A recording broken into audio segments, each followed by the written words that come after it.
Good afternoon, class. I apologize that this is late. My family and I have been battling the flu. So if I'm still a little hacky and a little congested, I apologize, but I promise this is better than it was yesterday. All right. A well-regulated militia being necessary to the security of a free state. The right of the people to keep and bear arms shall not be infringed. Do you know what that is, class? That is the entirety of the Second Amendment in the Bill of Rights. According to billofrights.org, the Bill of Rights was ratified on the 15th of December, 1791. Today, I would like to talk to you about the Second Amendment and the fact that law-abiding citizens don't need more gun control.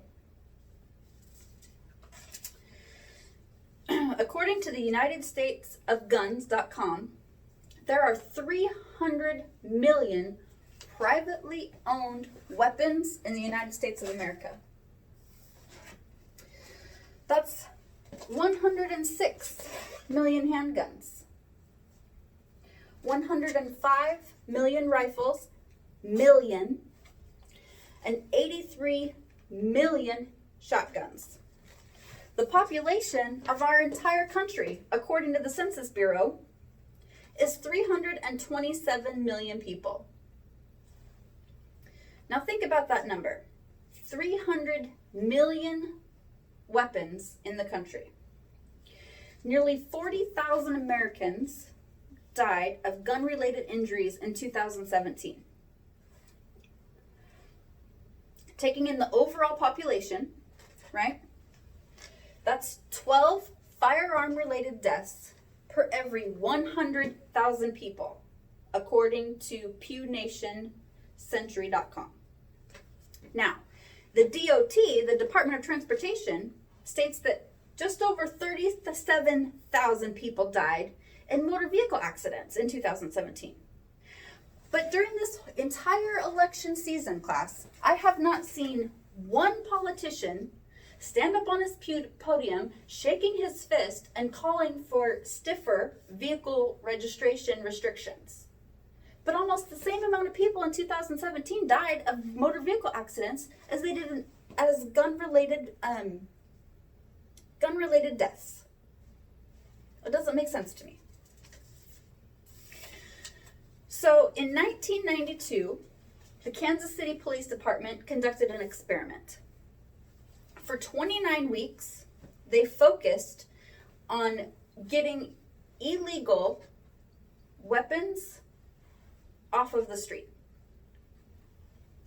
Then, for 29 weeks, it was just business as usual. And when they compared their numbers, during the 29 weeks that the Kansas City Police Department focused on confiscating illegal weapons, their gun-related crime went down 50%. Now, obviously, gunlaws.com says that there are a whole lot of variables in this study and that we need to take that with a grain of salt. Okay, I agree with that. However, a 50% reduction in gun-related crimes, we would be remiss if we didn't put that in the forefront of our brains. In 29 weeks, with a focus on confiscation of illegal weapons, they were able to reduce gun crime by 50%. Now, in 2020, Democrats took control of the Old Dominion. They have the majority in the House, in the Senate, and the governor is a Democrat in the great state of Virginia. So in the 2 months that they have been in session, they have introduced 7 new gun control bills. For example, one of them bans assault weapons, high-capacity ammunition magazines, which they define as anything over 10 rounds, silencers, and devices that increase a gun's firing rate, such as bump stocks, according to MSN.com. So, what do you define as an assault weapon? Technically, there's no such thing. The report stated that an assault weapon is typically defined as a semi-automatic shoulder-fired rifle that looks similar to military-grade weapons. Like the M16 or the M4 that we use, that's what they're considering an assault weapon. But if you look at the pure definition of that, a shoulder-fired semi-automatic rifle with a magazine capacity of 10 or more, that would mean that the Ruger 1022, which is the most popular rifle sold in America, according to SustainedPanic.com, would now be considered an assault weapon and illegal in the state of Virginia. This is the weapon that most farm children are given as their first rifle. This is the weapon that we learn how to have good muzzle awareness and how to have good fundamentals with at the hunter safety courses that we take. This was the very first rifle I was given as a child. And as a hunter, it bothers me that this is now going to be considered an assault weapon and illegal in the state of Virginia.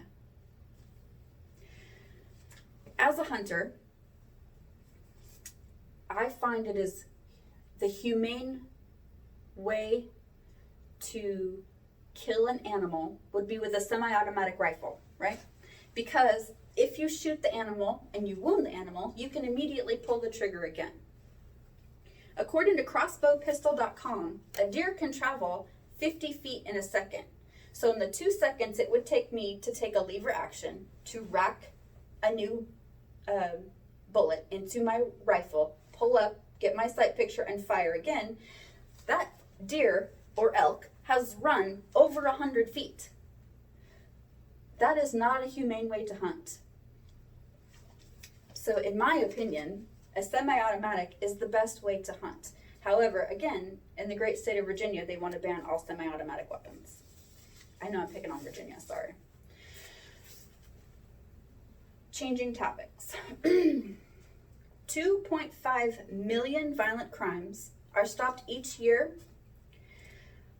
by armed citizens, according to the Florida State University Department of Criminology. 97% of attempted rapes are stopped by a woman if she has a gun. Now, I want you to think about your wife. I want you to think about your mom. I want you to think about your daughters. And I'm going to say that sentence again. 97% of attempted rapes are stopped if the woman has a gun.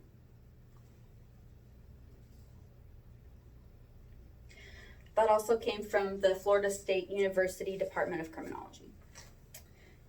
So, in conclusion, today I talked to you about the right to bear arms. Some of the reasons I think it's important to not take any additional rights away from law-abiding citizens. I talked a little bit about the shenanigans in Virginia. The Bill of Rights had 10 original amendments, right? The Second Amendment talked about the right to bear arms. The Founding Fathers thought it was so important that it is the Second Amendment, only beat out by the freedom of speech. I think that that speaks a lot to how important they feel for us as a new country that our right to bear arms would not be infringed. Thank you for listening and have a good night.